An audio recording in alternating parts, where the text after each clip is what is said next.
আসসালামু আলাইকুম।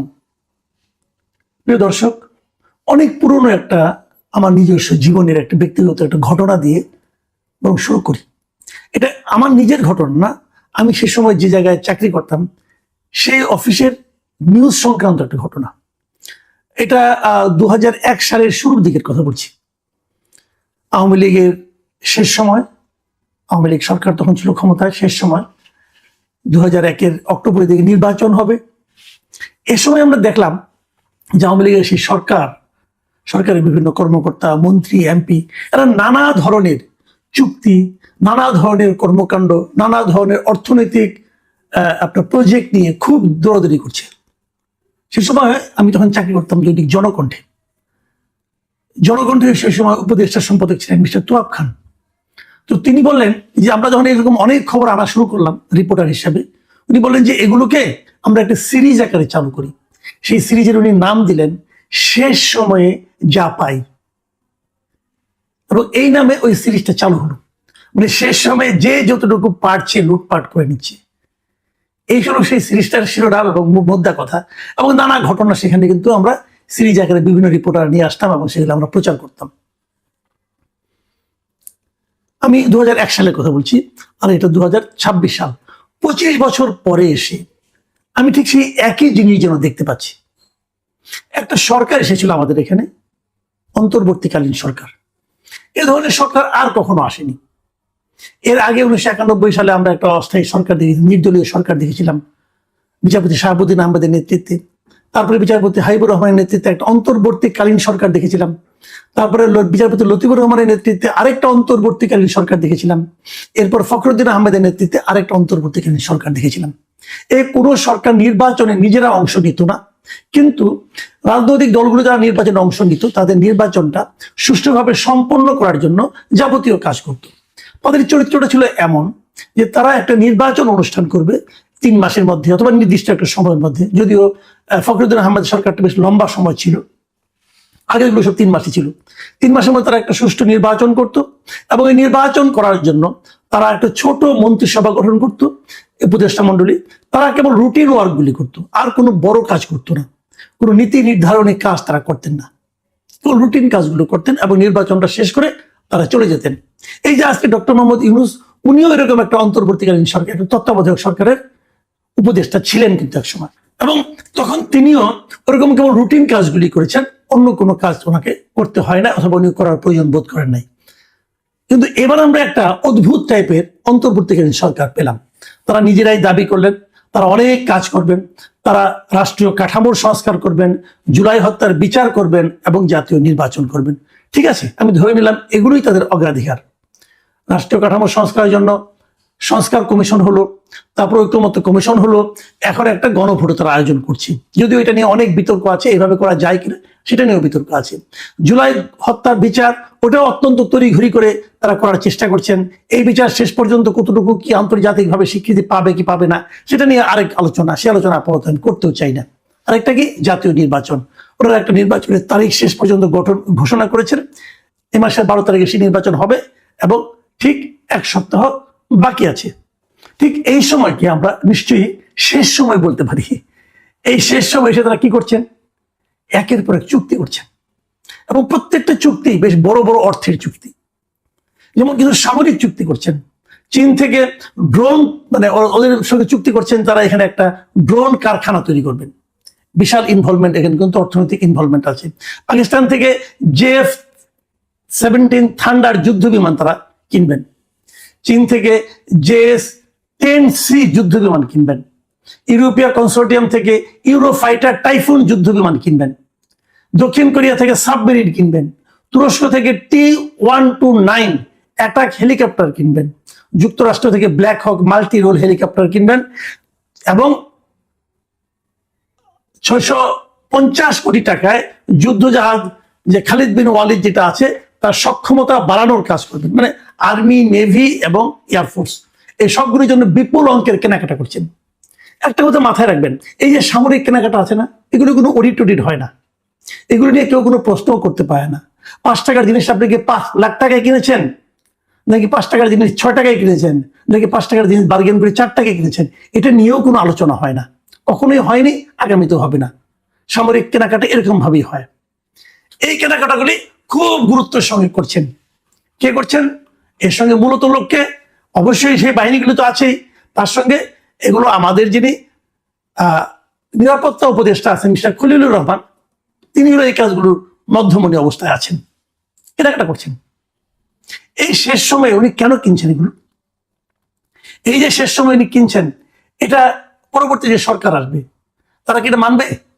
তারা কি এটা কন্টিনিউ করবে? মানে উনি চুক্তি করে যাচ্ছেন নাকি, এটা নিয়ে কিন্তু প্রশ্ন আছে। হয়তো উনি বলবেন আমি চুক্তি করলাম, আমি আমার কমিশন পেয়ে গেলাম, চলে গেলাম, শেষ, আলোচনা শেষ, আগামীতে যে আসবে সে বুঝবে। এগুলি কি এভাবে হবে? দেখুন, এই বিষয়টা নিয়ে খলিল সাহেবকে জিজ্ঞাসা করা হয়েছিল। আজকে উনি পররাষ্ট্র মন্ত্রণালয়ে গিয়েছিলেন, ওখান থেকে যখন বের হন তখন সাংবাদিক ওনাকে জিজ্ঞাসা করেছিলেন যে সরকারের শেষ মুহূর্তে এই যে প্রতিরক্ষা চুক্তিগুলি করছেন এটা কেন? উনি কি বলেছেন জানেন? উনি বলেছেন এটা চলমান এই প্রক্রিয়া, মানে এটা অনেকদিন ধরে চলছিল, এই প্রক্রিয়ার মধ্যে চলছে, এটা কোনো সমস্যা নেই। সাংবাদিকরা তাকে পাল্টা প্রশ্ন করেছিল, যদি আগামী সরকার যারা আসবেন তারা যদি এই চুক্তিগুলিকে বাতিল করে দেন, চুক্তিগুলিকে তারা যদি কন্টিনিউ না করেন, তাহলে কি হবে? উনি কি বললেন?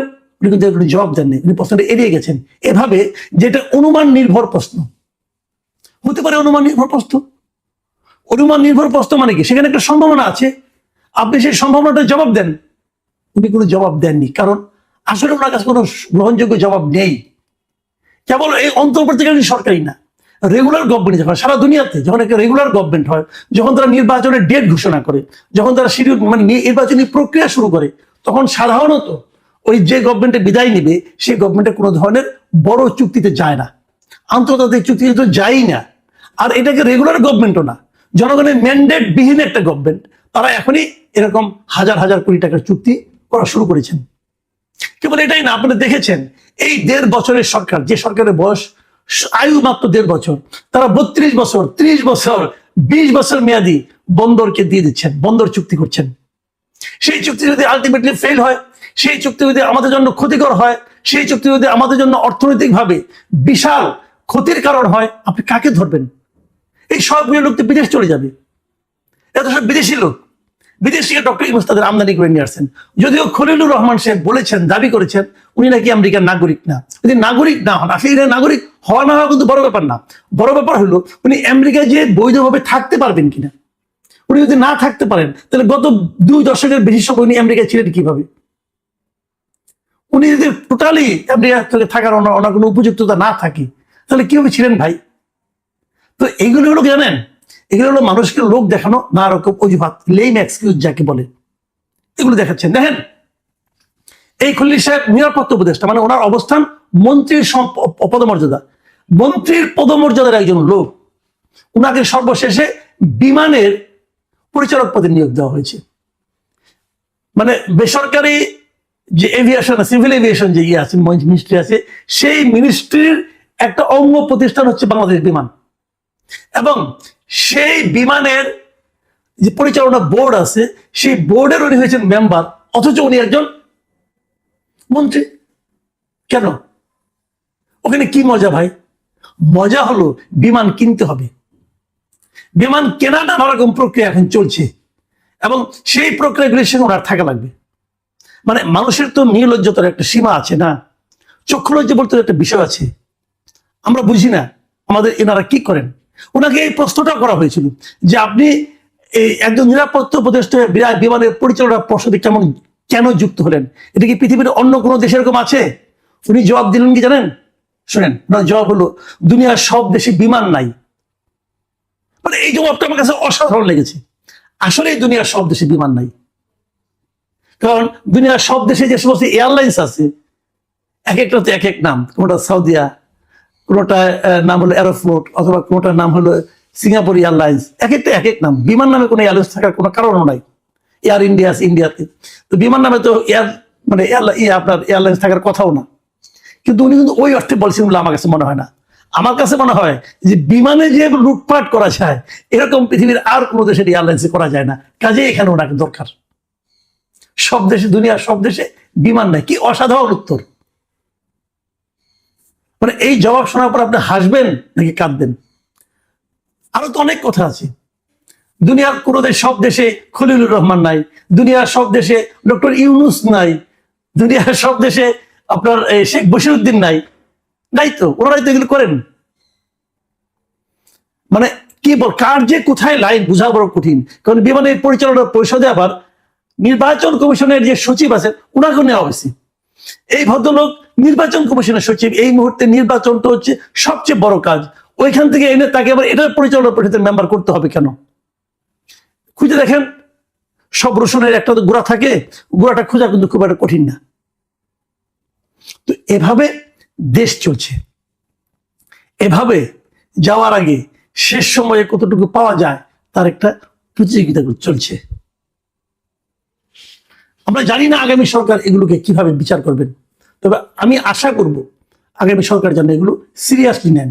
এবং সেই সঙ্গে এটাও আশা করব, ঢাকা উত্তর সিটি কর্পোরেশনের মেয়রের ক্ষেত্রে যা হয়েছে, উনি কিন্তু মেয়র, ওনাকে নিয়োগ দেওয়ার জন্য ওই সময়ের যে লোকাল গভর্নমেন্ট মন্ত্রী উপদেষ্টা ছিলেন আসিফ মাহমুদ সজীব নিজে চিঠি লিখেছেন যে ওনাকে আমি চিনি, উনি খুব ভালো, সার্টিফিকেট, ওনাকে মেয়র নিযুক্ত করা হোক। ওনাকে মেয়র নিযুক্ত করা হয়েছে এবং উনি এত দুর্নীতি করেছেন, এত দুর্নীতি করেছেন, দুদক এখন ওনাকে বলেছে যে তুমি দেশ ত্যাগ করতে পারবা না।